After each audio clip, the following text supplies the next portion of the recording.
Friends ಕೆವಿಎಂ Kannada tech ಚಾನೆಲ್‌ಗೆ ಸ್ವಾಗತ. Friends ಅಂತಿಮವಾಗಿ ಸೆಕೆಂಡ್ ಪಿಯುಸಿ ವಿದ್ಯಾರ್ಥಿಗಳಿಗೆ ಅಂತಿಮವಾಗಿ ವೇಳಾಪಟ್ಟಿ ಪ್ರಕಟಣೆ ಮಾಡಿದ್ದಾರೆ ಅಂತ ಹೇಳ್ಬೋದು. ಹೌದು ಫ್ರೆಂಡ್ಸ್, ಈಗ ಫೈನಲ್ ಆಗಿ ವೇಳಾಪಟ್ಟಿಯನ್ನು ಪ್ರಕಟಣೆ ಮಾಡಿದ್ದಾರೆ. ಸೊ ಅದು ಯಾವಾಗ ಸಂಪೂರ್ಣ ಮಾಹಿತಿಯನ್ನು ಈ ವಿಡಿಯೋದಲ್ಲಿ ನಾವು ತಿಳಿತಾ ಹೋಗೋಣ. ಅದಕ್ಕಿಂತ ಮುಂಚೆ ನಮ್ಮ ಚಾನಲ್ ಅನ್ನು ಇನ್ನೂ ಯಾರು ಸಬ್ಸ್ಕ್ರೈಬ್ ಮಾಡದೆ ವಿಡಿಯೋ ನೋಡ್ತಾ ಇದ್ದಾರೆ ಅವರಲ್ಲಿ ಈಗಲೇ ಸಬ್ಸ್ಕ್ರೈಬ್ ಮಾಡಿ, ಹಾಗೆ ಪಕ್ಕದಲ್ಲಿರುವಂಥ ಬೆಲ್ ಐಕಾನ್ ಅನ್ನು ಒತ್ತಿ.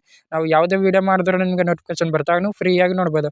ಓಕೆ ಫ್ರೆಂಡ್ಸ್, ಈಗ ಬನ್ನಿ ಆ ಡೇಟ್ ಯಾವಾಗ ಬಿಟ್ಟಿದ್ದಾರೆ ಅಂತ ಸಂಪೂರ್ಣ ಮಾಹಿತಿಯನ್ನು ನೋಡೋಣ. ಫ್ರೆಂಡ್ಸ್, ಮಾರ್ಚ್ 1ರಿಂದ ಸೆಕೆಂಡ್ ಪಿಯುಸಿ ವಿದ್ಯಾರ್ಥಿಗಳಿಗೆ ಎಕ್ಸಾಮ್ ನಡೆಸ್ತೀವಿ ಅಂತ ಒಂದು ನೋಟಿಫಿಕೇಶನ್ ಹಾಗೆ ಟೈಮ್ ಟೇಬಲ್ ಬಿಟ್ಟಿದ್ದಾರೆ ಅಂತಾನೆ ಹೇಳ್ಬೋದು. ಹೌದು ಫ್ರೆಂಡ್ಸ್, ಒಂದು ವೇಳೆ ಇದೇ ಥರ ನಡೆದ್ರೆ ಮಾರ್ಚ್ನಲ್ಲಿ ಖಂಡಿತವಾಗ್ಲೂ ನಡೆಯುತ್ತೆ ಅಂತಾನೆ ಹೇಳ್ಬೋದು. ಸೊ ಸಾಕಷ್ಟು ವಿದ್ಯಾರ್ಥಿಗಳು ಈಗ ಗೊಂದಲ ಏನಪ್ಪಾ ಅಂದರೆ, ಸೊ ಟೈಮ್ ಟೇಬಲ್ ಮತ್ತೆ ಚೇಂಜ್ ಮಾಡ್ತಾರಾ ಏನೋ ಅಂತ ಸಾಕಷ್ಟು ವಿದ್ಯಾರ್ಥಿಗಳು ಗೊಂದಲದಿಂದ ಇದ್ದರು. ಸೊ ನೋಡಿ ಫ್ರೆಂಡ್ಸ್, ಯಾವುದೇ ಕಾರಣಕ್ಕೂ ನಿಮ್ಮ ಟೈಮ್ ಟೇಬಲ್ ಅನ್ನು ಯಾವುದೇ ಕಾರಣಕ್ಕೂ ಚೇಂಜ್ ಮಾಡೋದಿಲ್ಲ ಅಂತಾನೆ ಹೇಳ್ಬೋದು. ಈಗ ಫೈನಲ್ ಆಗಿಬಿಟ್ಟಿದ್ದಾರಲ್ಲ, ಸೊ ಇದು ಅಂತಿಮ ನಿರ್ಣಯ ಆಗಿರುತ್ತೆ ಅಂತಾನೆ ಹೇಳ್ಬೋದು. ಆದ್ದರಿಂದ ನೀವು ಯಾವುದೇ ಕಾರಣಕ್ಕೂ ನೆಗ್ಲೆಕ್ಟ್ ಮಾಡಕ್ಕೆ ಹೋಗ್ಬೇಡ್ರಿ ಫ್ರೆಂಡ್ಸ್. ನೀವು ಓದಿನ ಕಡೆ ಜಾಸ್ತಿ ಗಮನ ಕೊಡ್ರಿ ಫ್ರೆಂಡ್ಸ್. ಯಾವುದೇ ಕಾರಣಕ್ಕೂ ಚೀಟಿಂಗ್ ಕೂಡ ಮಾಡೋದಿಲ್ಲ ಅಂತಾನೆ ಹೇಳ್ಬೋದು.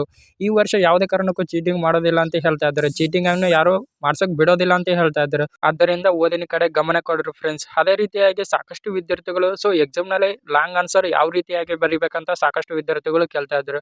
ನೋಡಿ ಫ್ರೆಂಡ್ಸ್, ಕಮೆಂಟ್ ಸೆಕ್ಷನ್ ಅಲ್ಲಿ ಕಮೆಂಟ್ ಮಾಡಿ ಆ ವಿಡಿಯೋ ಬೇಕಂದ್ರೆ ಖಂಡಿತವಾಗ್ಲೂ ನಿಮಗೆ ಯಾವ ತರ ಬರಿಬೇಕಂತ ಒಂದು ವಿಡಿಯೋ ಮಾಡಿ ಹಾಕಿರ್ತೀನಿ. ಸೊ ಆದ್ದರಿಂದ ಎಷ್ಟು ಜನ ಕಮೆಂಟ್ ಮಾಡ್ತಿರೋ ಸೊ ಆ ವಿಡಿಯೋ ಬೇಗ ಬರುತ್ತೆ ಅಂತಾನೆ ಹೇಳ್ಬೋದು.